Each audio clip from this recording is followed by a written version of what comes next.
There's no winning over stuff like Aliens, but the thing I'm interested here is more underrated movies. Kind of like hidden gems. So here are some of the best hard sci-fi movies made in the 80s, and I'm pretty sure you haven't heard of even half of them.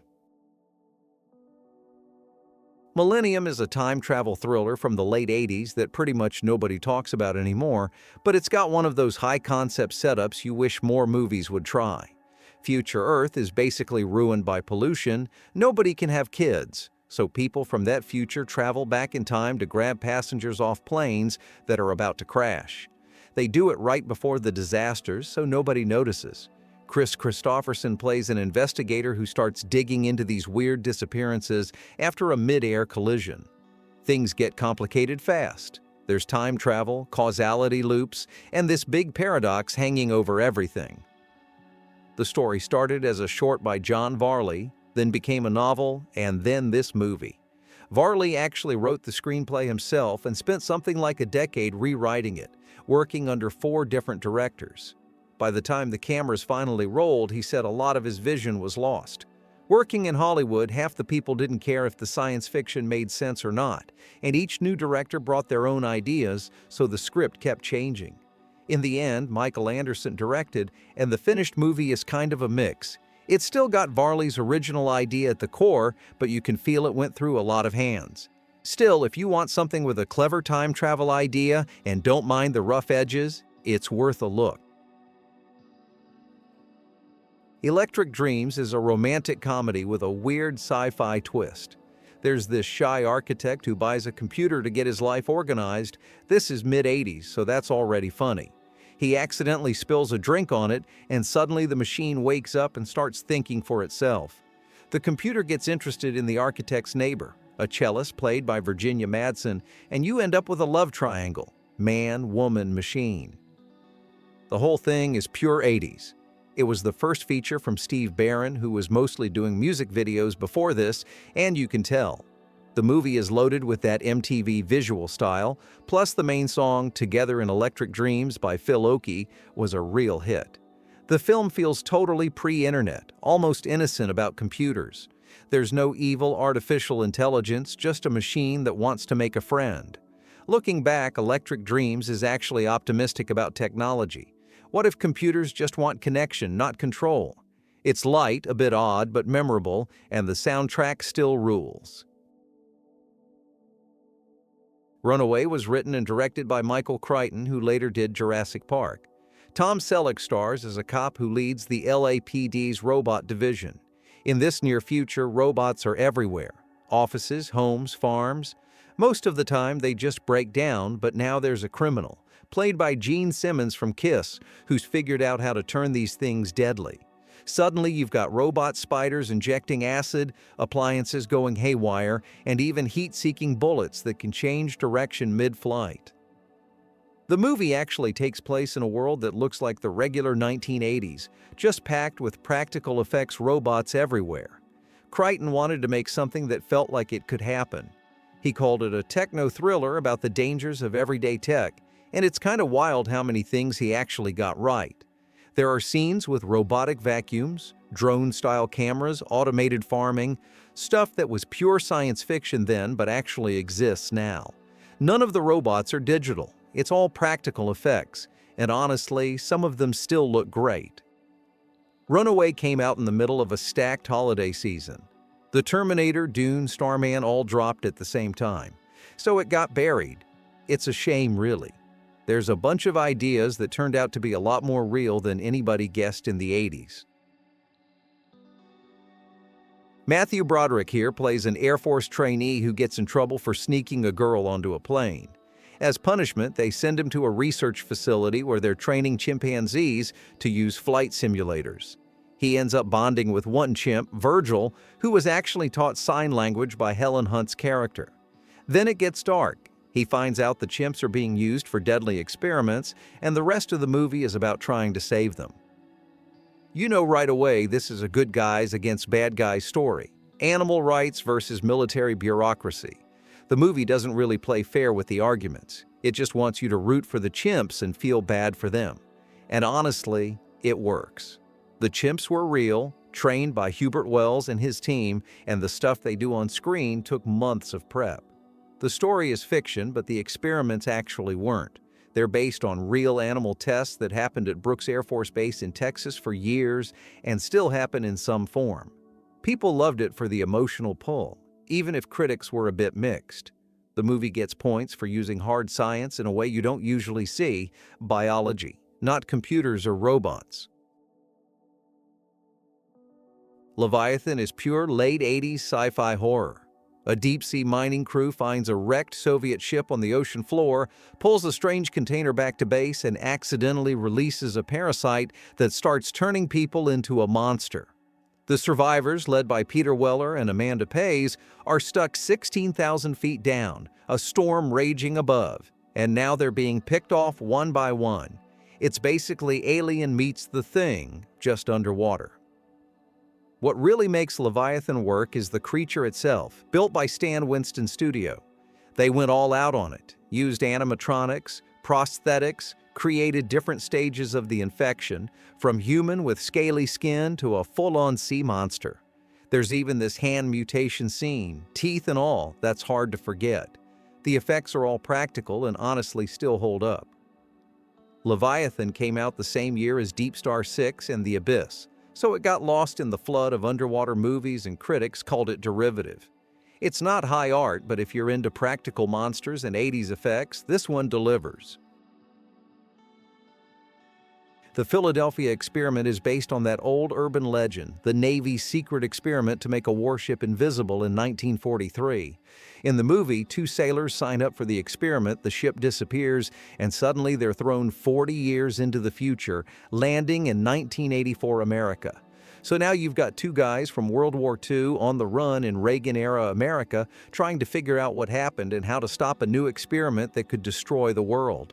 It's got time travel, conspiracy, and a bit of fish-out-of-water comedy. The actual urban legend is pretty wild.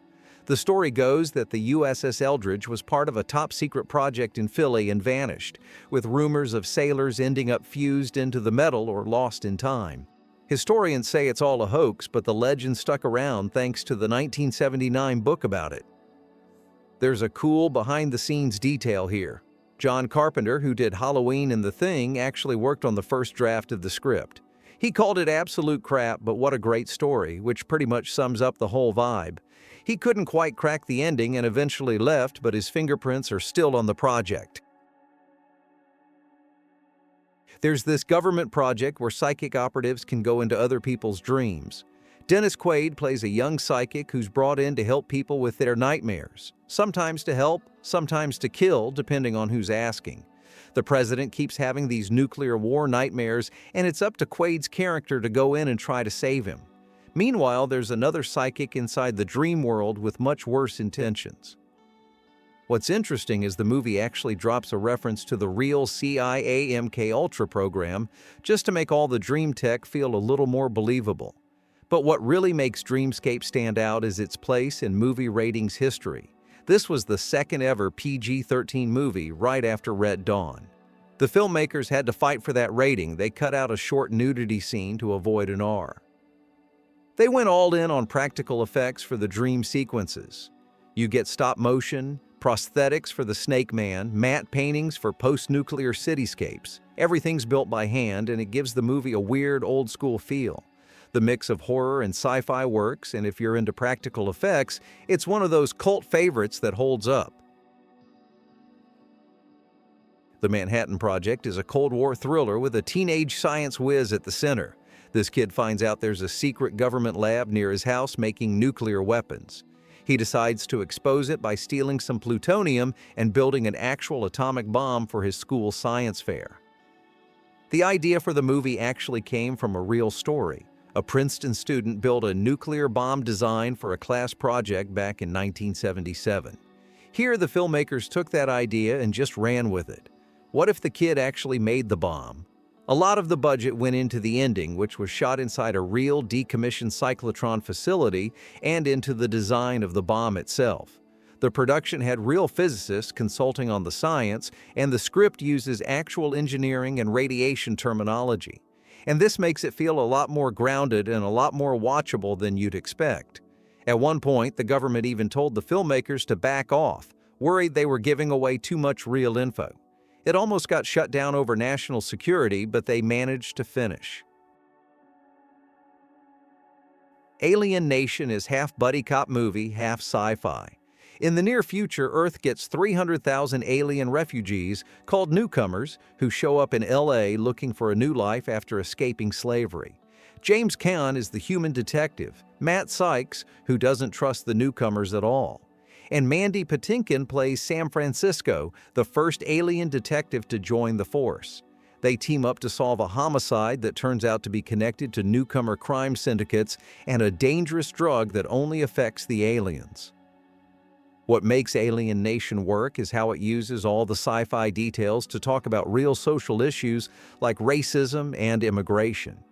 The aliens face slurs, get shoved into ghettos, have their own culture, even a different language. The script uses the buddy cop formula, so you get all the classic moves: grizzled cop, new partner, lots of tension that turns into respect. Some people call it Lethal Weapon with aliens, and that's not wrong, but it actually tries to say something with its setup. It's fun to watch James Caan warm up to his alien partner, and Mandy Patinkin really gives the character a lot of heart, even under all the alien makeup. The movie's smart, entertaining, and still feels relevant. Miracle Mile is one of those movies that almost didn't exist. The story begins with a guy named Harry, a musician, who gets a wrong number call in the middle of the night. He finds out that nuclear war is going to start in 70 minutes. Nobody knows if it's real or just a prank, but Harry spends the rest of the movie trying to find the girl he just fell in love with and get the hell out of Los Angeles before the missiles hit. As the clock runs down, the city goes from normal to pure panic. What's interesting here is how this movie even got made. Steve DeJarnett wrote the script in 1979 and everybody in Hollywood knew about it. American Film Magazine called it one of the best unproduced screenplays of the time. But studios kept passing because they wanted a different ending. Nobody wanted the bleak finish. Warner Brothers bought it at one point, but only if Steve changed the ending. Instead, he bought his own script back with money from other writing jobs just so he could keep his vision. He spent years looking for a studio until Hemdale Pictures finally said yes. Even then, the studio wanted a happy ending. He actually had to film an alternate version just to keep them off his back. But he stuck to his guns, and the original tragic ending is what people remember. It's actually iconic now with sci-fi fans, and it's part of why the movie's reputation stuck around. The only real problem, Miracle Mile came out the exact same week as The Last Crusade. So it basically got buried by Indiana Jones at the box office. Brainstorm is another one that doesn't get talked about enough. The plot centers around scientists Michael and Lillian inventing a machine that records actual human experience, thoughts, memories, every sensation. There's actual tapes, so anybody else can play it back and feel what they felt. Then Lillian dies suddenly. Michael, her colleague, manages to get a recording of her death and basically becomes obsessed with playing it back, trying to experience what she saw in those final moments. Of course, the military gets interested in the tech, tries to take over, and Michael has to fight to keep the machine safe. The real story here is behind the scenes. Natalie Wood, who played Lillian, died during a production break in 1981. Most of her scenes were finished, but not all. MGM wanted to just shut the film down and collect the insurance money. The director, Douglas Trumbull, fought the studio and finished the film anyway, using rewrites and a body double. He pulled it off, but the whole thing just burned him out. He never directed another feature. Brainstorm is kind of a hidden gem, real hard sci-fi that's all about ideas and emotion, not just effects. It's got technical innovation everywhere, and modern sci-fi keeps going back to its core concept. You see the same recorded human experience idea pop up in movies like Strange Days and shows like Black Mirror. But Brainstorm was there first. Outland is what happens when you take a classic Western and move it to space. Sean Connery is Marshall O'Neill, the new lawman at a mining outpost on Jupiter's moon. The place is run by a corrupt manager and miners keep dying under weird circumstances. Turns out the deaths are linked to a drug that keeps workers going until they snap. Connery's character decides to get to the bottom of it, and pretty quickly he's marked for death by the company. Even though it's set on a moon, everything feels grounded. It's the same thing like they did with Aliens. The setting's just believable. It's like you can touch and feel all the metal around. The mining station here looks more like an oil refinery than a sci-fi set. Hyams brought in advisors for realistic physics and vacuum scenes. The infamous moment is the explosive decompression scene. Total practical effects, way over the top, but unforgettable. Even now, visual effects artists and directors like Duncan Jones talk about Outland's miniature work as a big influence. The Quiet Earth is a classic most people have never heard of. Zach Hobson, a scientist, wakes up one morning and finds out everyone else is gone. Literally the last man on Earth. At first he's running wild, joyriding, doing whatever he wants. But that quickly turns to isolation, then to straight-up madness. Eventually, he finds 2 more survivors, and the 3 of them try to figure out what happened and if there's any way back. The movie is based on a 1981 novel by Craig Harrison, which was a lot more detailed in terms of actual science. But the film goes in its own direction, especially with the ending. The screenplay keeps things open and philosophical instead of spelling out every detail. For New Zealand, this was their first major sci-fi film. They made it for about $1 million New Zealand dollars, but it looks like a much bigger movie. Director Jeff Murphy and his team shot at 93 locations around the country, so you get these unforgettable images of empty cities and landscapes. It's not CGI, just clever timing and real locations. Visually, it's incredible and honestly pretty unsettling. The Los Angeles Daily News even called it the best science fiction film of the 80s, which is pretty high praise. Altered States is just on a different level completely. William Hurt, this was actually his first film, plays Eddie, a psychology professor who's obsessed with pushing the limits of consciousness. He starts doing these extreme experiments on himself, with sensory deprivation tanks and hardcore hallucinogens. The guy is trying to crack open the deepest parts of the mind, see if there's something universal underneath it all, maybe even something buried in our evolution. Altered States was based on a novel by Paddy Chayefsky, who also wrote Network and Marty, so the script was always going to be sharp. But making the movie was a war. Chayefsky and director Ken Russell hated each other's guts.